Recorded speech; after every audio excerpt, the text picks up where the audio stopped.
Nadhawi Kalawa kay Mrs. Titilia Naitini, and a video ko ni JJ's Food Shack, Santa Rosa, California, and a radio bulan dumata San Francisco. And a radio bulan dovata samay sivatongona lima na tinika vana miniti vakambula tiko ane veke menina sengai sema vau tiko mai kina ndua tali na nonde wasininga novata ene kavini kua kono via vakambula tali tinga vi Mrs. Titilia Naitini sa otingo e vida na madhawa ke ronge mai veito mani tali tiko ane dina nga nindarongo da talanga ndua na tokarua ni porokaramu ni rovi talno na madhau sawati ia au atukuna tiko ane ni na madhau ngo sananga me tomani tali tiko na sotale na kavou so tale nei tala no vo nei tukutuku vo na nonda i wasininga ona ni Dhawi Kalao. Ni mbula vinaka Mrs. Naitini. Yeah, ni mbula vinaka una and Happy New Year. Dina saranga. Happy New Year. Happy New Year. Wakanga min dua tiku mai viti, dua tiku Amerika na ni ronga mai vital no tingo, ni ronga mai waka Happy New Year tali tingango. Isa, sa adhaban beka na itala noa mai asanangori o kila ni donangona oso na singa ni sudhu na wakatawase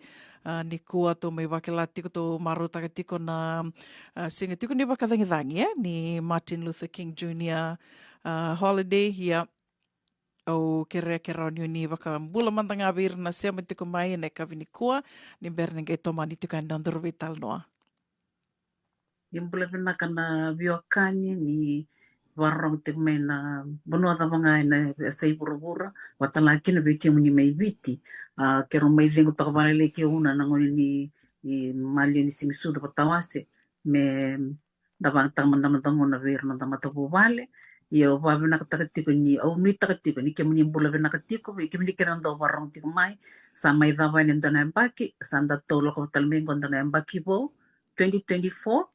kau wakanuinu tika ni nanandona yang baki vinaka. Yana bika kene nda san lalau tun baka kila nda kila. Teku na yang sando lau tun nanda New Year's resolution Iya kenang kai baka edori na lalau nda tu mana tu. Yasan kai vato sartonga weekenda nanda na pamuria toka Senta na rani willing to actually take an action and do it Dina. Dina tō dhako. Ia na singini sudhu na wakatawase au ke lani lewu na onga. Lewu na onga ni matapu vale, lewu na onga ni asana, na tikina, na lotu, da sangei ndambi dangi wakasama takatoka e sambu ndu ntina nakana oso sinimbula ia sona ndu tuku na ngavio nungungone leo Ma, sona kango i koroni tuku na kina, i koroni tuku ni kuna sindroni lako kina, you can say no to some of these things, Iya. Ia, wakatha manda ki mundoa, leo talangano mundoa oso. Bekito na ni wakani rtutingo e wana lubikirau irnangwa ni saralevu irna makumbikirau ertole vitiko na makumbikirau lima tiko na makumbikirau Mengke da kati bangko na simisu nda sa kela sartonga na levu ni lawa nda na bangataka mai na nondra kanilo lama gifts ya sa vikito na bekingo kakito ba na kati ko nierto santore na menong ni sarlelevu san rani bitong menon ra wish list nga berto ya kita orang boleh ngain dua das ba kero na baki saoti saat kuninga ni be berto na lubi kero na boleh na gifts berto na ngwan erto na rona pepe roch ni to pepe ya sarut kero sarngaya wat kerto segelak bo may bit first Christmas ya Ito sa tiga sanga ni kito na matabu vale sangelak na extended family sangelak na friends kani kirna dilu vendra beba kani samay tungo na rabuno levu ira sang ni tiko erna rekandra bakana tamara se tinandra se don bakana tokan se tukandra se tavinda ko ngon kim anto soto bata ketunga sandale itu mensale parents tu sinda tumbu tu veira Dina. Yeah, quite an expensive task we can retibike yan o kai tiko una kala endana rauni viso takai sona ka baletana on the expenses dom tanga na Christmas tree Iya, eva dava na Christmas tree. Ang ready tinggo baleta ni wa kasama takan dono gitokani ro dona ngono balabu ro seng ni vakaluveni o tia sange mai na luven rau me sai ambaki vitu na ambaki walu na ambaki ngo na mengo me sai ambaki walu kina o tia satu kuno koe o ia na Christmas tree o satu kuno bi tu no koe bi non ruta na Christmas tree we have to have a Christmas tree o vasar ngo imbaleta. Yeah. O ia undo we va Christmas tree nga baleta ni riribinaka. Tuku no koe. Seanga sa na dhakungo na Christmas tree baleta ni rosa va luveni baleta me na gai tumbo dhaki tikungo na luven rau me sa na waka me non rto family tradition tiko ia rto uku takawata na Christmas tree na ve kava ia. Ienda ndu tungo na. It's quite expensive. O ia sa takanambaki sa iti uno 2023 Christmas Claro, que tu tunga tu bola nga bang kona sing sutu. Se me san December san te boli na kanilo lama. Kanilo lama. Au sabo ka buli veu tiko mondo marorena nungu komne na kani packing skede maroroye. Christmas tree baking go sanga le na kamen Christmas tree ndona box ata tukina. Sang dek mai au sanga sanga mo bangarai bena honoro tukina kona kani decorations o sangai batingo sianga ono gale buli sarna me mado sarna ni singsudo da sakela ni sa mado ya ni singsudo na ka ket sa lutu sombo gor saranga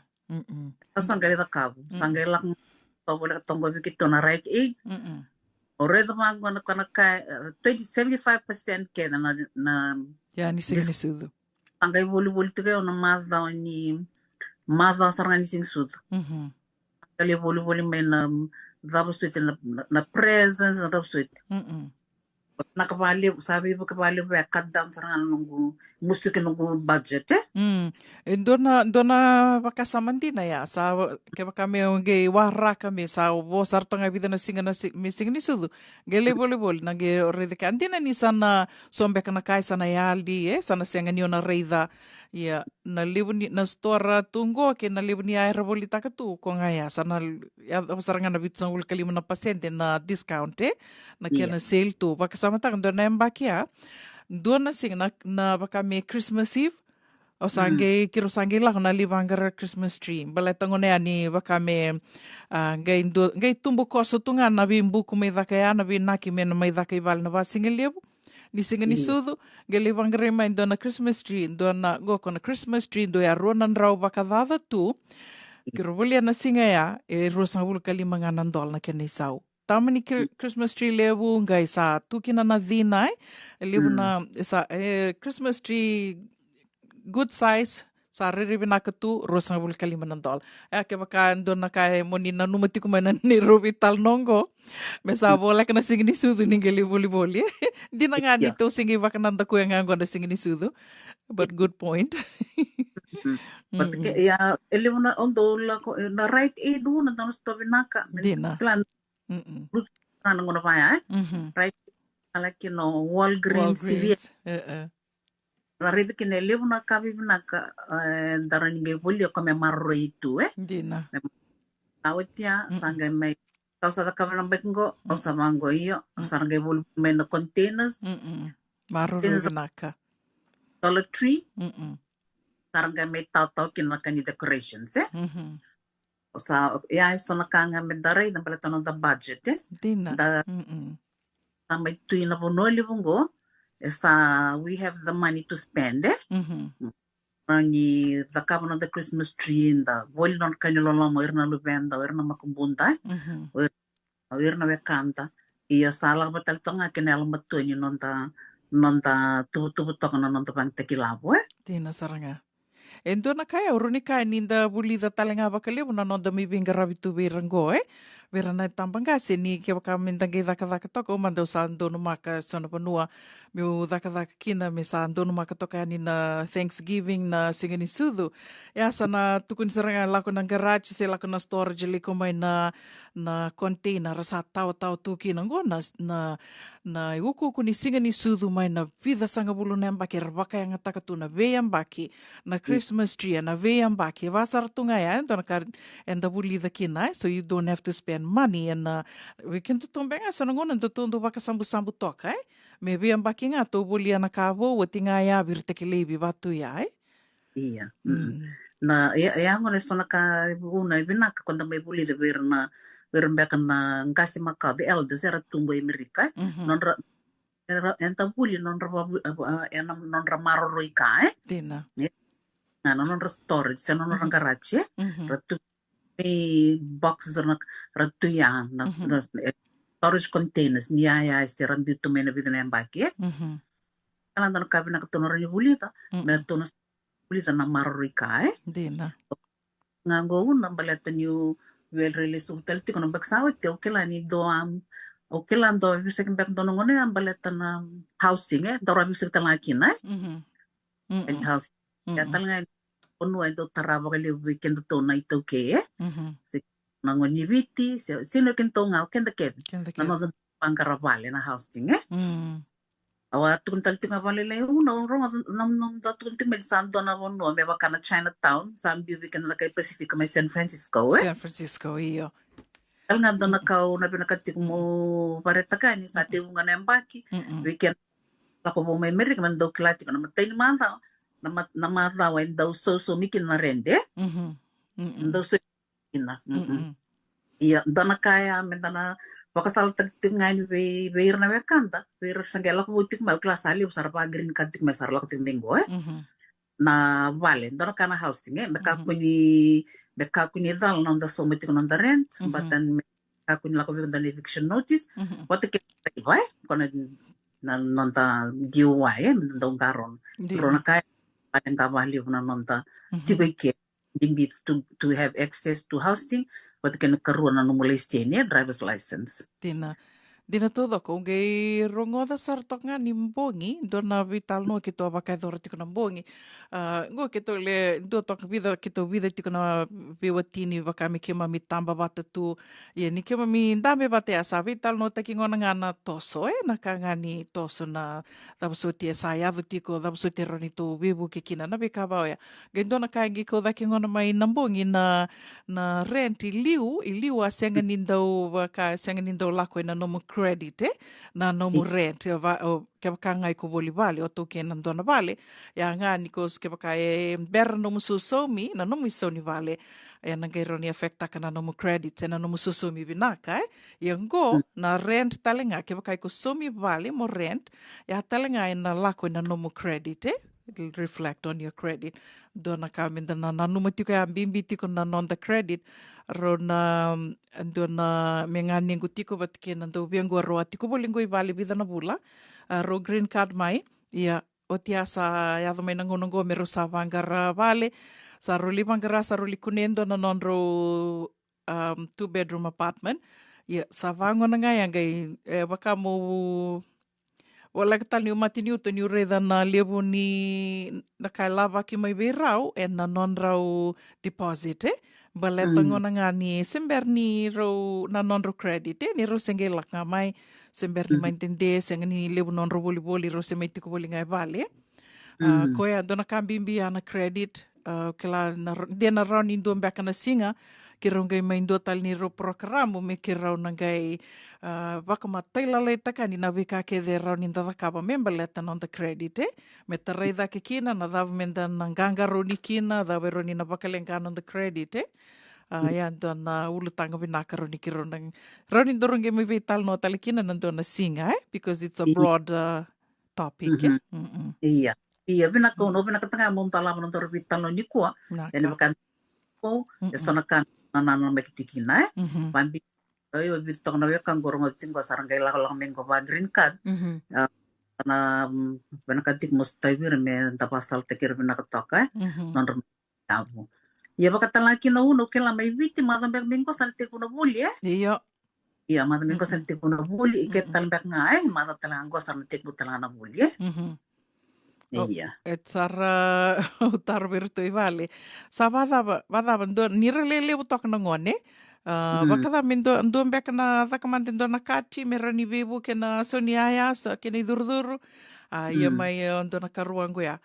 senga sa sambu bebu ke sarangan ronan dolai solimai Ngo sa voli ke tu non reani voli na non re uniform sa botunga ngo na li voli o bangu isa sanga indo na tuku rongo vinaka. Baleta ni ukila ni vida namba kia so limene lavo. Langa mai Iya. lak sarai. Iya. Sin Mm-mm. na. Koya virtu mai viti Iya, una vinaka ni ko baka mantaru kelati nga klawe pera santi ko makai mer kelati ko ni ko ndara singa bimbi and MLK Day, maybe you have addressed that early today. Martin Luther King Day, when katanga mendaru vi talano kinapagalaylay baleta balit kenda balat ano na besa mata tinga vi kenda na ngoni vite sa na may tikwalingo Amerika au klavi talana barong ting may ni sa ating makao may Islandi sa Australia sa may Ingilandi sa may vital na sa ibura-bura may taon daw kibiti men da kalatel tinga na bimbi ni singango it has relevance to us we can biwa no mais we can na migrants Dina todo. Iya, au warong of takbalele ni kwa na view one of the clan the view is my program but I always watch a lot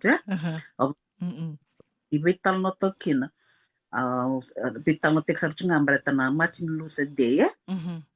bimbi baleta ni reflect na principles ni racial equality Adam una artistic madana no mo history no sa ating maka Amerika. Adam na famous speech of Martin Luther King. What does it start off with? I have a dream. I have a dream. Baleta ni I have a dream indeed. Yes. Ya ko na famous speech ko transform ta kinabura. Dina. Wa Martin Luther King Vikim niya na parang tikumay, datang ka orang utang roti bitano taktang na view na matakani ko. Di ba ka erabia song at makakuni na Black History Pagabuli gimba kay korni buli makuni libo na kay kila. Sarto na pen la matakani ko na kay tuniti ko. O upi tunto mango ko. Ana si tao ni rabitan no tak na history kina bunong Amerika. Me kuni bitan no tak na bika me balitir na tamatololo sir na African Americans. Iya. Segregated. It's part of history of this great country. Totoo kanin daray to kaya ng bulan ni Martin Luther King na bika abala may to yung kina civil rights movement in America. Kaya tao kina na 1964 kaya may kina Civil Rights Act magandari kina Civil Rights Act. Nala panganay reflect sa nga na principles of racial equality.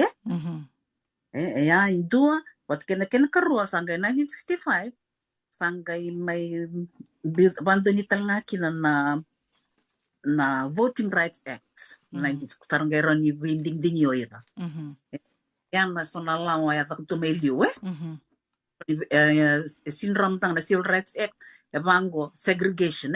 Wiko tamatololo ikna sinrani durmay na pali kanango se ke tik nga na puno ni tigani kina Sinrani bonto ng basi yeah bonto ng basi. Maybe so kena through this trend this leader American leader Martin Luther King so nakan bitam may konta sa enjoy tagtuken dango baka talak na weekend ka di buro-buro Tinutudo ko famous quote indoli mo nango indoli ako tikay na awabala tikay na puno indoli ako tikay na level naman the constitution kila kana may ba na civil rights movement may ba rin do na segregation ended may woti kinatalangan non ta pa duit taki anabono di takavaka kala do to na employment discrimination on the basis of race color taliw talanga na constitution ibi matintu enatiko kina na clause boy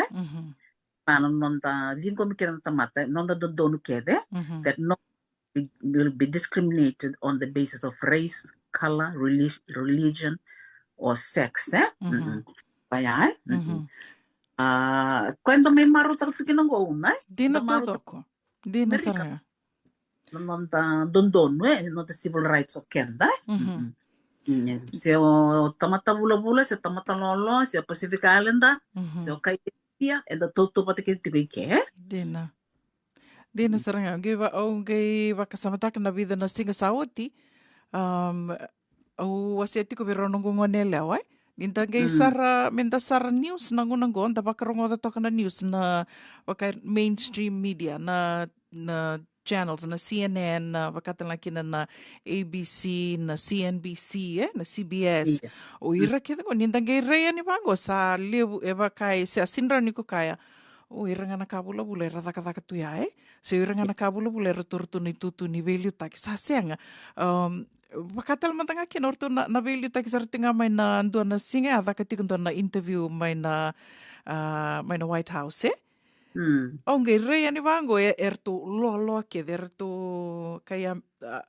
African American kaya America lolo tudo ko orto ke de natuda ke tuya karto interview takitiko batikerto na nona ibuke sambu totokan din ninda baksaraba belete ni ke senga siang kenda senga ni may maro takatu nangalala inda may maro takatunggo karau ninda lagu tumikin na mantani tule bungo Amerika wakatan laki na biki menima na bisi buru tali sombele to Amerika baka me na boso baka sama takatonggo baka me tamanda na kena babiti baka tu na biken biken itu iyo na buru todo ngera itu mekin ni ado na bisa wisanango ngai lako sombuyan ngai ronro sombuyan ni kina bi matani tu tali so Ana kain bimbi kina na singa ni kuwa ko kiro may bital no takatiko ni kinango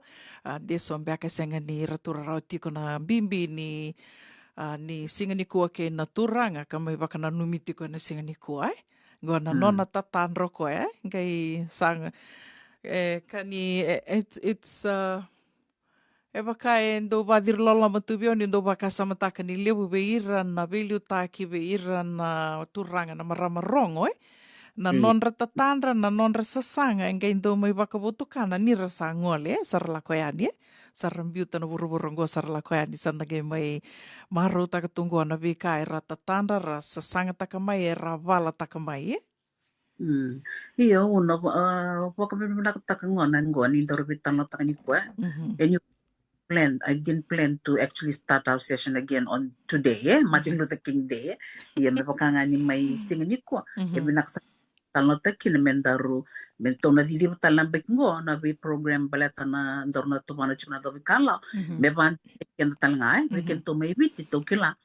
endona ngono bala to sa sanga tatik may meles talina na tabal tatik na democracy bitie me ba talina na biluta ke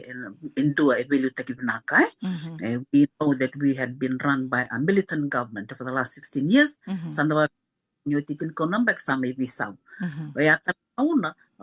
klay o ya una nongguti ko may biti yo sa to men National Council of Women ele una ngone ke tuta ka ele una issues wango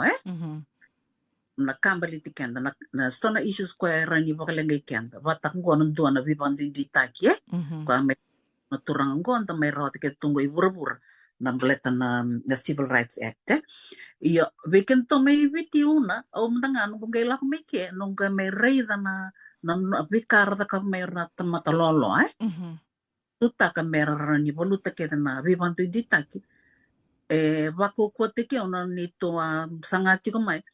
benta kadi bakati ka ni senta advocate ka tiko na visa me ko live na matintu di sa bakato menon ta bonuan matin ko na baksawati ya sa may kawango tal nga una on that note o nakatamo na karste ki live tal nga vir nang tangan ni bit sa tikungo tikungo ando na buru-buru ko isul tubi kan tal nga la minta bosa tina nagay do talana kauna do na koto kilani ona be setala do tu banko kila ke ba corredo tu do na kai valatu onga sini bossa you know I think you are never going to sleep when you think about it later on that you were in a position to act and make some changes and yet you were silent so I'm actually asking ukirikir na ngwanengo young people ronji bitti ratiko kaya tiko sa nakanda rin tutaka me the advocate me balato ng dabuno viti kala on the it's time for you to speak up because you're in a country where you have that freedom kami pang doon tag men dabuno viti o kala lako tik men visi ko sa may turik liberto na tambani matinto may viti we to be more aggressive peaceful but make our voices to be heard. Let we can to live na kasandari tunga sa nagay ngalutu Dina. da sin natiko eh. Tunggelei vosa tu ena vanua senga soti nina rau nina duana betiana na vakan betiana na vanua tunggelei vosa tiko kina tunggelei ve vosa tiko kina Iya. Ko ngana ko na signi ko ngana una mbole ndombole uti na nombole toranga ko but kina this is what they can do para ko may mermay ko may bang bombulay mermay da kabike sar may baltak na tondon visto na lao wekin to talang ni tu kike to sar sarau tu en liu na kaya da may bit ta ka may biti ndon may bisaw endon endarani bala ta kay nike renda na ngusun reti kay norna wekan for our people in the so in the right position siendo na puno cuando na raw ni na vivo que tika ni kinay menesan wala nga una man Martin Luther King Day do tala na karan do da kavike merdo wan no makina na sing ni ko na sing tala nga itu ni wango today is a national day of service ke baka weekend liu na ngona kla and the sinren do volunteer. I will encourage a lot of our young people to please go and volunteer. Volunteer na food bank, kunin da tiko batanga ba kay bitye. Sunra yan itumba, lako yan na punor tikin na diki kay. That's a way on the road. That's the quickest way to learn. You mingle with other ethnic groups, other races. What the traveling and dalako na nakatagyan dalako. So today is also that day. It's a national day of service. Aron na na local food bank. Still mga na elderly. Yeah. El toke sa nomdo vale sa doon ba na facility non na gasiti ko no mesen vale. Aron na bukit to kina. Ya talanga nakay bang do wano ni mikina na sting ni ko na. Martin Luther King Day. Totoka. Koe ana, ke roni taka ni na soli waka sama tiko e ani beba kongeti tiko na wika so ke rondo mai vital no tiko kina and non de wasini gono batongo na da wika lawa waka binibina ka tiko kina JJ's Food Shack ke Mrs. Titilia Naitini dua kando waka itawi waka lewe na tutaki ni dondono ni tamata tambuiani koe a tamata kedenga e lewa tangane turanga marama loa se bula ko roni kai kina ni ngoindon na marama e ndo tutaka na wika kethenga e rawa ni dondono me tutaki waka vinivina ka tiko waka lewe Mrs. Titilia Naitini na vital noe na kavini kua ia sa waka dhavam beaka na tuba e na mbaki ongo ruana ondolu rua sanga vulu kawa Ia una the personal tiko na the personal goals Kero vital na tanga vea na batikina luvengo na no kero na lotu o basarang go viko penis na nunto ka ng bengo o kanga dito ko na mayo o tal wari melele na no mo wari less worship more worry less worship more Ya sa au kila sana komunike de sartu ngai kia na no to itu na embakingo ke kami to ndambe to kai kia na matata to ko magalele na itostos girme via do no go to kani ni ko tu no mo ko wala biti ko na sing ni ko how are you doing o sa yenga neo na oso sini baka sama tungo oso sa ngayo mo singite ko na embaki do not worry so much Sa dagi sa nga, may nagay pinta tu, okay, ngo, lako bango, ngo, kumandini ba kasama tango,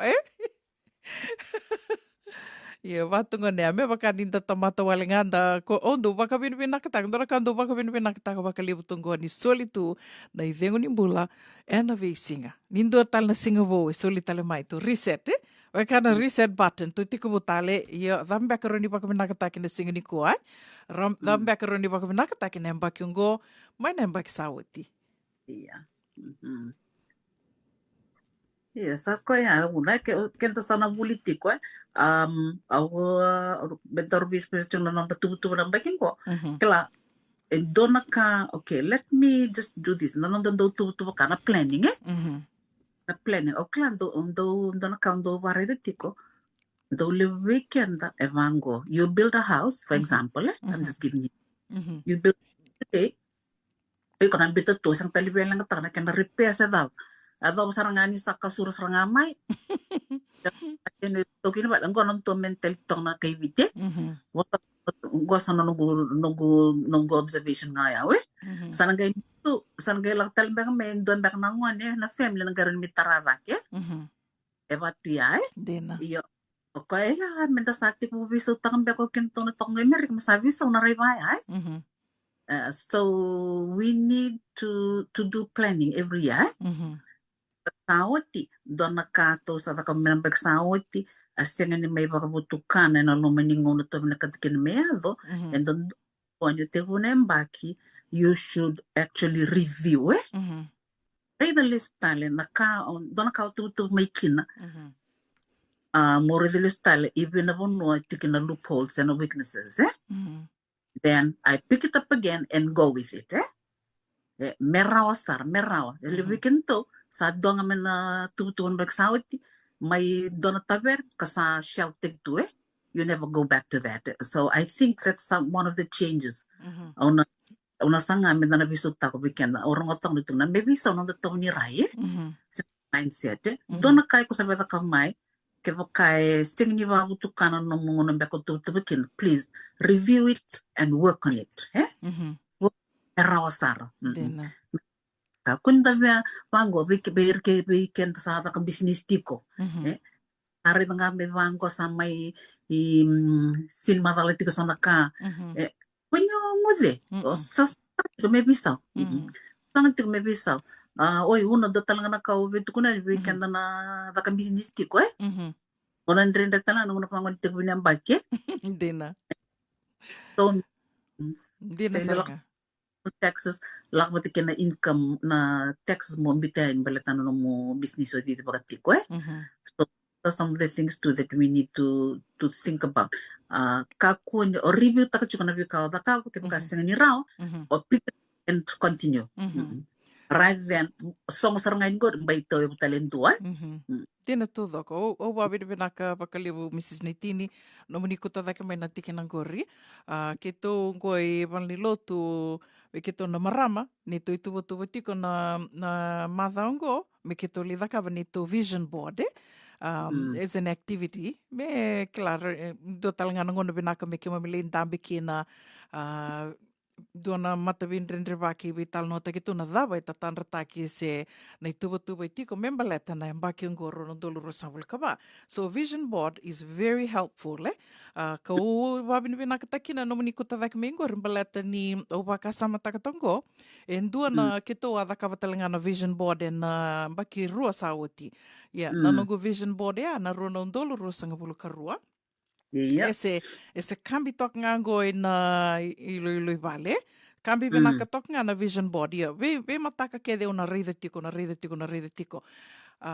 Ko ana buno ba benaka takina no muni kuta dake mai baleta. O na le kuta saranga na vision board na kuta nito activity na madhango. Me ungele for me. Mongele reida. I vena vanoi ke rani mo sasanga tiu ngā kina. Balata ni rau sarangana nonda sa sandangu de sa sin raungo. Sa yamba ki wul talengo semberanga niu dhakawa sember niu rawata. Na kau na wuda mai na tik buni amba kia. Ia na nomini kuta dhaka mingori sa wako ngeti o talenga. Mi una kouta, mi una dhaka tiki o mai na vision board. Koe sa toka rauia. Balata Ndona ka o ronga dona I tala noa ka o siang mandeni kila ni sambo wili ko tina I volongo si o ni sa ronga da manda na I volongo si siang. Na edha ni volongo na The Secret. E tiko talanga na YouTube. Tiko na kia na video e tiko talanga na I vola The Secret. Ia ngai ndonga ne kia ndona turanga I tala noa take tiko koe. Baleta na na vision board. Na vision board ngo ve kia mani na sianga ni kila na dhava na vision board ngo na kakeve na nomu ni tuba me baleta na mbaki ngo na vikao ni via sasanga takai e tuku ni rakai na kena ndau se Hernando wakandindike ni keva kai ko na reida tiko indona ka I ko reida tiko na rawa na nomu na sasanga tiko kena se na kena klama wabu to kana take bala tiko reida tiko na visinga already kana vising that's the whole reason for vision board kama anta ke bakai ko vinakati kundo no motoka sindo na vale sina ndo mbeka na ngele me lindo na ngele me viti na no mu fame Yeah. na bulu makau se dava bani manu na vika vaya roni ko toranga ndo na kena itamba ndo ngani tamba mai na internet o ngai vakambira na no mu vision board bito toke kia ndo toka na kau bola toka kina kona turanga ngono ko in a secret ke baka ni veli reda na i bola ya se na tiko talanga na YouTube tiko na Netflix I think ngai tal no tak ngono ko ni ndo na singa se ngai sabulia na non rtu vale na nona vale rtu sa ka kwento na singa nona vale bola se tawa i kate ni tunga na ya ko non rtu toki mai ngai mai vat ke na luvena singa mbaki lima ka koe usa dhaka tiko salak mai na luvengo sa mai vasa nga toko ko na kateni o sangai tuko na biko kuni tara na kateni o tinga ngai tura sara mai na ngoningo ka koe na luvengo ngai tura dhake mai o koe ndo na board na vision board ngona ni taman sangai tarango koe daddy what is this ngai rea nio tamani ngone ka koe ni ngai rea ni tamba ngai rea tunga mai na luvengo sa tangi ka koe na vuni nongu tangi baleta ni ureda na vision board go se nongu vision board mai na lima na mbaki sa oti au ngai turarau na vale ki tō mai tiko kina ya na vale saranga ya ku wase rei tai ale alo taka na lima na mbaki sa oti au ngai tambaka au ngai mbita na vision board 5 years ago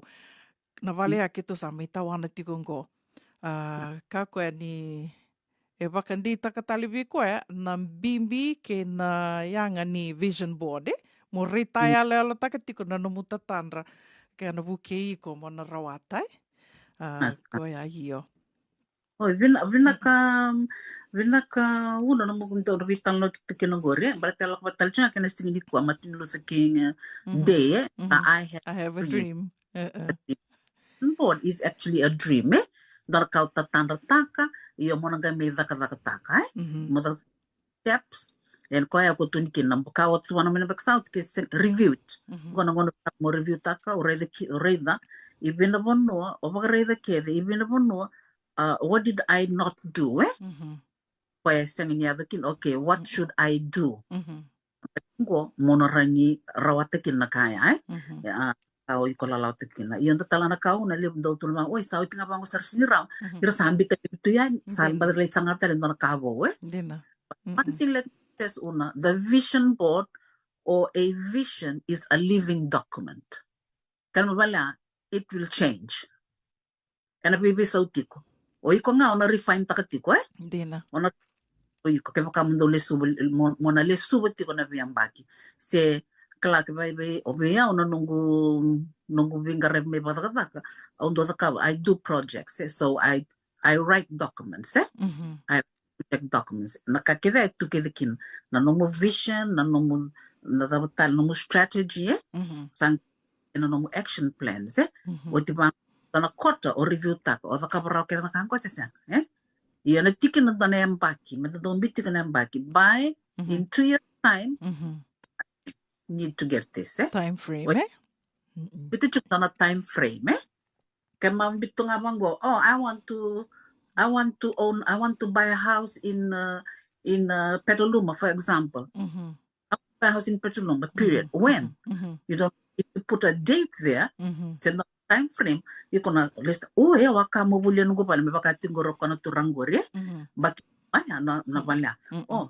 in 20 I should buy this house so if you couldn't do it okay the back o sa should back in your save ta ko no milabo so we so ta no mo we so ta nakambalata no mo how you spend your expenses yeah so nga nakambito ni mo na tips me buki ken na baking ko pambimbi beken tong ko America dan ka oriti ko una salim na wasam sambo Dina ayaw ba sarap tang we have so much ya salim sar nga na pasam sambo we need to be frugal a bit in how we use our money a few times. O sa was talking go una but you sang kasi ko I'm getting older. Au makasama taka. Au ndrengo ambaleta no itu kuno mengori. Sali buntina nanto to wasa sambu meto nanto maroro bato kento endo nakaya to wasang di bakatabuli de mekina. I'm speaking for myself To bulangan niku ni mataka ngai to madala. Yes. Iya, niku mantanga meto se tok binang niku to kana mantanga niku To boli mantanga to waisul mantanga niku mataka pakatu na bos tomorrow will take care of itself O makasama taka na nunggu tokani donong donong bagia satu kuno ko o kango etal nota ki watina tiko o kango san dona kana mamangi satu be ko basrong go yo kabi na kamantanga go rio ko second yo lombele kata na kango ni sa sambi tiko misa kata tonga na silin no menro silin dono ko yo ebe na kayo ko nga ya nangono sandu bina katikin ito na kausa na babu bibala seranga merani kiro bibala merani uleba muli amendo na kana ngono ngiyal bina kina sa iyang bateani kiro bibala sa boli romikin iya sabatu ngone ani tostoso kiro baka nuniti ko ni na webu kiti ko bakalebu ko talaga mo Mrs. Naitini na time frame na ngona na banua do talanga na kambimbia na eu do lebu na ibola undo wili ka tu ngai kai bina kinangono ko weekend to na do talita kana wili bola sa senga ngona me to wili bola ke sa senga ngona me to wili bola kina to sa rauni driver ni kon driver tu mantanga sa ni ko rongo da tu na audible books are so ndor kanu do maru takatu na barorongo tu na audible books yeah Dongo ne ngai wating ko na kai tuku ni tukina ke kai ko sambita na kai ko tatan rataka sena no muy tuba do na kai ko sasanga taka tiko en vivu ke vakalebu ke vaka metiko en do na kamanda do na uma ilavo ko vinakata mona volati ko e vida na ilavo ko vinakata ko sasanga taka tiko si ko na ngandreva na ngau na dava mona rawata kina na ilavo so time frame but kena exact amount sena na dona kai ko sasanga takatiko me ko pakandi takat sartunga na vanua na ngau na vida na vivu ke vakalebu na numu tatan ratiko ya ngai so na kai rawase tu na buku na kena ndau da sangai mai sangau kena menda vakamuri tu Vinaka vakalebu Mrs. Naitini do talmbek na kani vewasea berni mai dava non dorbital no na kavinikoa Au kilas na kwembe kay awuna nendor te urutala program ni kuwa nerna inoirna wekandar do warong ti mai nanda tostele na baking go nanda ko rumay na 2024 Vinaka Totoka bakoti na non de wasininga ona ni dawi kalawa bikomni oni ngai tomboka ngamai na buina ningai sikovayani na nito YouTube channel o na Radio Bulando vata YouTube tiko talanga kina na program indo na channel talanga ni dawi kala o tiko na YouTube na Radio Bulando vata YouTube channel karau ni ningai rongo da kina na ni rubital no na yambaki saoti ka ni marau ni ndamai bese mati talitiko na dona yambaki vo go bakanui ni beka ke rondo wase tiko ani na vivu ke ka rau suret kam ni talitunga ke bakai tu sana ulutanga ni na binakata me na mai vital no taki sombek na kau ni loma taru takatu ni kelani na rauni na vivu ke tiko ni kina o Mrs. Naitini ningai bolo mai ningai vitar ngamai tiko talanga na messenger o Mrs. Naitini titilia Naitini na messenger se rauni ni bitanga mai na Radio Bulando vata na messenger talanga karauni tunga me vital no tiko kina vinaka vakalebu Mrs. Naitini vakanui ni vinaka ne nandua na madha vinaka na madha ngo kalunga tatiko ani matang manda naka Nadawi kalawa kay Mrs. Titilia Naitini and a Vito Konini JJ's Food Shack, Santa Rosa, California, and a Radio Bulando Mata San Francisco.